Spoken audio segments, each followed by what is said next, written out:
La mousse au chocolat, c'est vraiment le dessert qui plaît à tous les coups. Ça fait toujours son petit effet, surtout dressé dans des petites verrines comme ça. C'est parti, je vais vous montrer la recette de Cyril Lignac que j'ai adoptée depuis plusieurs années maintenant. Vous allez dans un premier temps faire fondre au bain-marie 200 g de chocolat noir avec 130 g de chocolat au lait. Et pendant ce temps, vous allez monter 200 g de blanc d'œuf en neige avec une pincée de sel. Donc ici, on n'utilise pas du tout les jaunes d'œufs, on n'utilise que les blancs. Et dans une autre petite casserole, vous allez porter à ébullition 160 ml de crème liquide entière avec 40 ml de lait. Dès que votre mélange crème-lait est bouillant, vous allez le verser en 3 fois sur le chocolat fondu. Donc vous versez une première partie, vous mélangez bien avec une maryse, une deuxième partie, vous mélangez bien, et ensuite la troisième partie, vous mélangez. Vous devez obtenir une ganache bien lisse sans aucun morceau de chocolat. Voilà, bien lisse et brillant.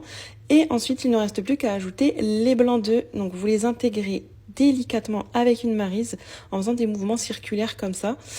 Et ensuite, votre mousse sera prête. Versez-la aussitôt dans des petites coupelles individuelles ou dans des mini verrines comme moi. Ici, sont vraiment petites. J'ai pu en remplir 14. Vous pouvez très bien diviser la recette par deux si ça fait de trop, mais en général, ici, la mousse au chocolat, ça part assez vite.